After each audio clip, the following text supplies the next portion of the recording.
토요 미스테리 디바메이. 오늘의 사건 지금 바로 시작해볼게.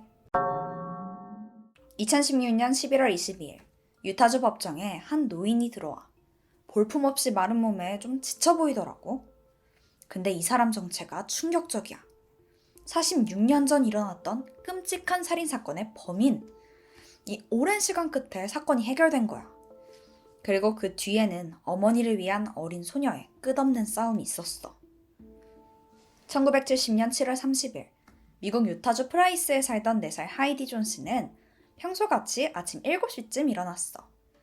하이디의 엄마 로레타 존스와 단 둘이 살고 있었거든. 로레타는 딸이 아버지의 빈자리를 느낄 새도 없게 정말 아낌없이 사랑을 줬다고 해. 덕분에 밝고 사랑스러운 아이로 자라났고, 평소에 하이디가 엄마보다 먼저 일어나면 몰래 나가서 엄마 깜짝 놀래키곤 했었거든. 근데 지금 밖이 조용한 걸로 봐서는 자기가 먼저 일어난 것 같은 거야. 그래서 엄마 놀래키기 전에 바깥 상황 좀 보려고 열쇠 구멍으로 이렇게 좀 살펴봤지. 근데 밖에는 끔찍한 장면이 펼쳐져 있었어. 사방에 피가 막 흩뿌려져 있고 소파 앞에는 피 웅덩이가 있는 데다가 그 중간에 엄마가 피투성이가 된 채 누워있어. 깜짝 놀란 하이디는 방문을 열고 밖으로 나오게 돼. 그리고 그 순간 일요일 아침 7시 6분에 시작하는 라디오 소리가 울려 퍼졌지. 그날은 어린 하이디가 평생 잊을 수 없는 시간이 되고 말았어. 하이디는 도움을 요청하기 위해 무작정 집 밖으로 뛰쳐나가. 어머니랑 단둘이 살고 있었잖아. 우선은 어른을 찾아야 됐지. 그때 마침 아침 산책을 하던 이웃집 오빠를 발견했고 막 달려가서 울면서 엄마가 죽은 것 같다고 제발 도와달라고 이야기하게 돼. 그는 깜짝 놀라서 우선 하이디를 자기 집으로 데려와 보호를 하고 로레타 집에 가서 상황을 확인했어. 그리고 곧장 경찰에 신고했지. 경찰이 현장에 도착했을 땐 하이디의 어머니 로레타는 이미 사망한 상태야. 그녀는 거실 소파와 커피 테이블 사이에 엎드린 상태로 살해당했는데 상태가 심각해. 등과 가슴에 자상이 3군데가 남아있고 목에는 무려 14군데나 남아있는 거야. 게다가 발견 당시 그녀의 하의는 벗겨져 있었고 반바지와 속옷은 잘려진 채 옆에 버려져 있더라고. 그녀의 몸에는 누군가의 정액이 발견돼. 이게 너무나 끔찍하지만 사실 또 증거이기도 하잖아. 하지만 안타깝게도 1970년 당시에는 DNA 기술이 좀 부족했어. 그래서 체액을 통해서는 범인을 특정하지 못했었다고 해. 근데 이 사건에 좀 특이한 점이 있었거든. 우선 범인이 집에 강제로 침입하는 적이 없더라고. 그러면 혹시 면식범이 아니었을까? 게다가 사망 시간으로 미뤄봐서는 늦은 밤에 온 걸로 추정됐거든. 그럼 둘이 꽤 가까웠던 사이로 보이지. 두 번째로는 로레타의 몸에서 방어운이 한 개도 발견되지 않은 거야. 아니, 보통 칼로 공격당하면 방어를 한다거나 저항을 하면서 손이나 팔에 되게 상처가 많이 남거든? 근데 이상하게도 그녀에게서는 그 흔적이 하나도 남아있지 않더라고. 우선 경찰은 다른 증거라도 좀 더 알아보자 라고 했지만 별다른 성과가 없었어. 완전히 막다른 길에 다다른 거지. 근데 이때 하이디가 아주 중요한 증언을 하게 돼. 어떤 남자가 엄마를 죽이겠다고 하는 걸 들었었대. 심지어 그 남자 이름도 알고 있는 거야. 그는 바로 토마스. 경찰은 토마스라는 남자를 정확히 누군지 특정하기 위해서 로레타의 일기를 샅샅이 뒤져보기 시작해. 알고 보니까 로레타는 매일같이 일기를 적었다고 해. 그리고 범인이 면식범으로 추정되니까 분명 이 일기 안에 이름이 남아있을 거라고 판단했던 거지. 그리고 경찰의 예상은 적중했어. 그는 바로 토마스 에글리. 로레타가 2달 전에 만나기 시작했더라고. 근데 아직 로레타 사건이랑 연결시킬 결정적인 증거가 없었거든. 경찰이 토마스가 다른 범죄를 저지른 걸 알게 되는데 이 사람이 납치미수 사건을 벌였더라고. 10살 로리 페넬이 밖에서 놀고 있는데 갑자기 낯선 남자가 다가오더니 애를 막 끌고 가려고 하는 거야. 놀란 로리는 막 소리를 지르면서 격렬하게 반항했고 결국 그 남자는 아이를 두고 도망치는데 알고 보니까 이 사람이 토마스였던 거지. 그래서 우선 이 사람이 도주를 못하게 하려고 체포라도 하자 싶어서 납치미수 사건으로 잡아왔어. 그리고 계속해서 토마스에 관련한 수사를 이어갔고.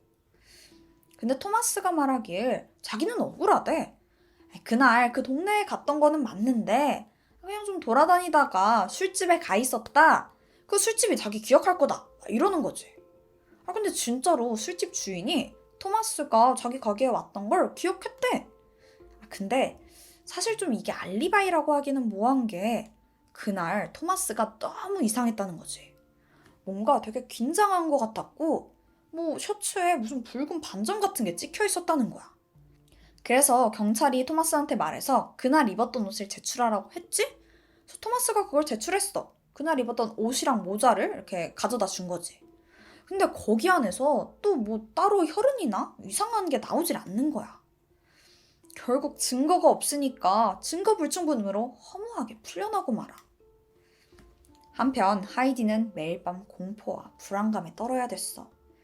어머니를 죽인 살인마가 다시 돌아와서 할머니와 할아버지마저 빼앗아 버릴 것 같았거든. 너무 어린 나이에 끔찍한 일을 겪은 거잖아. 생각만 해도 너무 힘들었을 것 같아. 그렇게 15년을 공포 속에서 보냈고 하이디는 성인이 됐어. 그리고 대학교가 있는 캘리포니아로 이사를 가게 돼. 하이디는 이때 성인이 되고 마음속에 남아있던 하나의 응어리를 풀어내기로 결심하는데 그게 바로 어머니의 억울함을 풀어주는 거였지. 사건 재조사를 위해서 막 당국에 편지도 써보고 시위도 해봤지만 그때마다 증거가 없다는 이유로 다 거절당했다고 해. 결국 조사는 시작되지도 못하고 시간은 계속 흘러서 무려 사건이 일어난 지 36년이 지나게 돼. 그러던 2006년 할머니의 건강이 급격히 나빠지면서 하이디는 유타주로 다시 돌아왔어. 어머니가 돌아가신 이후로 매일같이 악몽을 꿨지만 이제 더 이상 그때 4살 어린아이는 아니었지. 어머니 사건 재주사를 진짜 제대로 해보려고 마음 먹은 거야. 저번처럼 편지 쓰고 시위하고 이런 요구만으로는 승인되기 어렵다고 판단했고 다른 방법을 생각해보던 와중에 하이디 눈에 한 SNS 게시물이 들어왔지. 그건 바로 고등학교 동창이던 데이비드 블로어가 경찰이 되었다는 소식이었어. 하이디는 친구 데이비드에게 사건 재조사를 요청하기로 결심했고 36년 동안 모아둔 어머니 사건에 관련된 모든 자료들을 들고 찾아갔어. 데이비드에게 이걸 다 보여주면서 자기가 기억하는 모든 사건 당일 기억도 들려줬지. 근데 사실 데이비드가 이제 막 경찰이 된 거잖아. 그래서 살인사건을 조사해본 경험이 없었던 거야. 그래서 계속해서 고민을 했지만 그간 고통받았을 하이디를 위해서 2009년 재조사를 진행하기로 결정하게 돼. 근데 이것도 시간이 꽤 오래 걸리거든? 아무래도 거의 40년 전 사건이다 보니까 사건 기록부터 증거가 거의 다 소실된 상태였던 거야. 어디서부터 손을 대야 될지 되게 막막한 상황인 거지. 이때 하이디의 증언에 조금 더 집중해서 시작해보기로 해.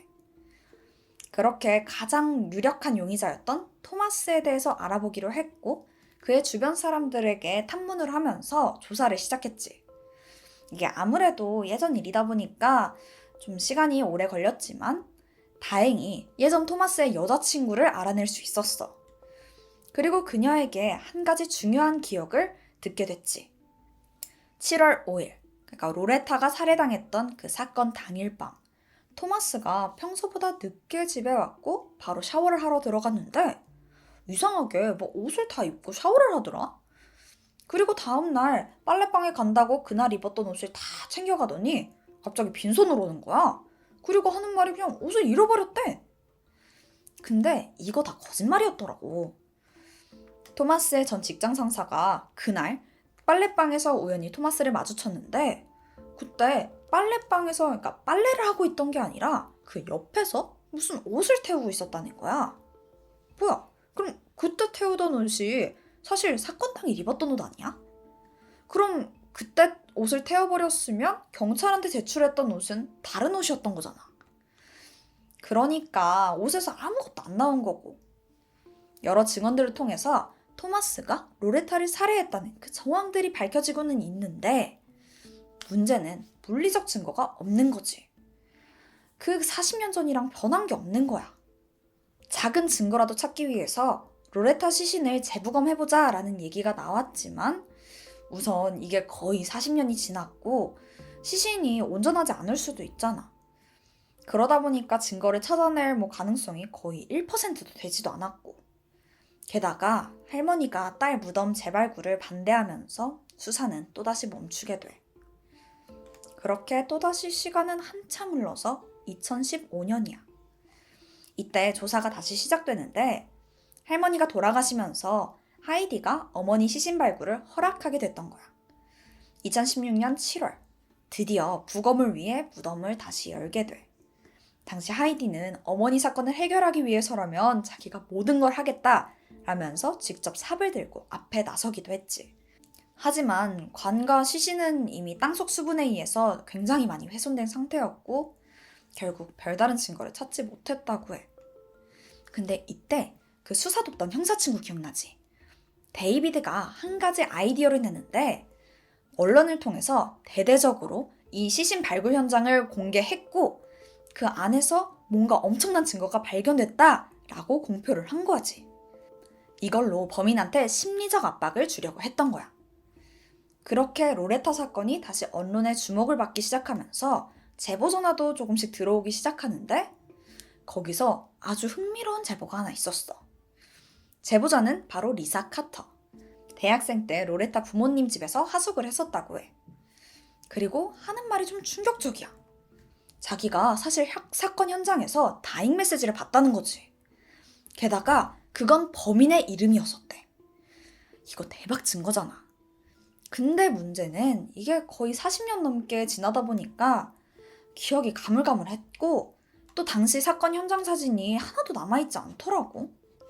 이게 풀릴 듯 말 듯 너무 답답하지? 이때 하이디 머릿속을 스치는 사진 한 장이 있었어. 그건 하이디가 사건 현장에서 찍은 사진이었는데 이게 누가 찍어줬는지 그리고 왜 찍었는지 알 수 없는 사진이었다고 해. 옛날 앨범을 뒤지고 뒤져서 결국 그 사진을 찾아냈고 하이디와 데이비드는 그걸 보고 거의 환호성을 지르게 돼. 그게 왠 줄 알아? 자, 바로 이 사진이 그때 그 사진이거든? 하이디가 서 있고 그 앞에 있는 핏자국 그리고 거기에 알파벳 보이지? T랑 O 또렷이 남아있잖아. 진짜 대박인 거지. 이때 결정적인 제보를 했던 리사가 로레타 사건의 해결을 위해서 한 번 더 나서게 되는데 지금 자기가 토마스 옆집에서 살고 있대. 그래서 그 사람한테 좀 접근을 해서 자백을 받아보겠다고 한 거지. 그때부터 몇 주 동안 토마스 집에 들러서 대화를 나눴고 같이 시간을 보내면서 신뢰를 쌓게 돼. 나이가 들어가면서 사람들도 안 찾아오고 되게 외로워하던 토마스는 자기한테 따뜻하게 다가와준 리사를 믿고 의지하게 됐어. 이때 리사가 로레타 사건을 은연중에 언급하면서 경찰들이 뭔가 증거를 잡았다는 것 같다 라고 넌저시 이야기를 꺼냈지. 이때 토마스가 DNA 증거가 얼마나 오래 남아있을 수 있냐라고 물어보면서 굉장히 불안해하더래. 이 얘기를 듣고 얘가 범인이구나 라고 확신했고 그를 설득하기 시작했지. 결국 토마스는 경찰들에게 살인 자백을 자기가 할 테니까 강간 혐의는 취하해달라면서 거래를 하더라고. 맞아. 로레타를 살해했던 범인은 토마스가 맞았던 거야. 사건의 발달은 40년 전 토마스와 로레타가 친구의 소개로 만나게 되면서였어. 이때 두 사람은 대화가 잘 통했는지 급속도로 가까워졌고 곧 연인이 됐다고 해. 근데 아까 전에 토마스 여자친구 있다고 했잖아. 그러니까 양다리였던 거지.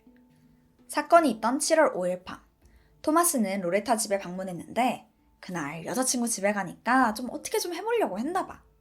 근데 딸 하이디가 방에서 자고 있잖아. 로레타는 그럴 수 없다고 얘기했지. 근데 토마스는 거절을 당할 거라고 생각도 못한 거야. 순간 열이 확 받았고 로레타가 잠깐 자리를 비운 사이에 가져왔던 작은 칼을 꺼내들게 돼. 그리고 그녀가 돌아왔을 때 마구 찌르기 시작했지. 첫 공격 후에 로레타는 소파 앞으로 쓰러졌고 그 뒤에서 잔인하게 그녀의 목을 그었던 거야. 이후 그녀가 죽어가는 사이에 성폭행까지 했다고 해. 이 모든 일이 끝나고 칼로 몇 번 더 찔러서 확인 사살을 한 후에야 유유히 현장을 떠났고 근데 로레타의 시신에서 방어운이 하나도 발견되지 않았던 거 기억나? 그녀는 사건 당시 저항도 하지 않고 작은 비명조차 내지 않았다고 해. 그게 사실 딸 하이디를 보호하기 위해서였어. 싸우는 소리나 또 비명 소리가 나오면 아이가 잠에 깰 거잖아? 그리고 거실에 나오게 될 거고. 그러면 자신의 딸마저 살해당할까봐 작은 소리조차 내지 못하고 홀로 감내했던 거야. 딸을 지켜내고자 했던 의지로 하이디는 무사히 살아남을 수 있었던 거지. 나는 이 이야기 듣고 진짜 너무 마음이 아프더라고. 2016년 11월 22일, 46년 만에 로레타 사건 재판이 열리게 돼. 76세던 토마스 이글리는 살인죄로 유죄를 판결받아서 10년형을 선고받았다고 해. 솔직히 이 사건의 잔혹성에 비해서 형량이 너무 낮다고 판단되긴 하는데 그래도 이미 너무 노쇠하기도 했고 일단 잡힌 거에 의의를 둬야 될 것 같아. 이제는 50대가 돼버린 4살의 하이디는 모든 재판 과정을 묵묵히 지켜봤고 마침내 범인이 형을 선고받자 감격의 눈물을 흘렸다고 해. 하이디는 어머니가 죽은 그날 자신의 인생이 완전히 변했다고 했어.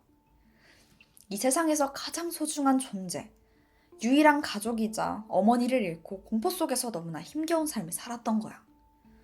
그래서 토마스도 사랑하는 사람에게 버려져서 혼자 쓸쓸하게 죽어가길 바란다고 했지.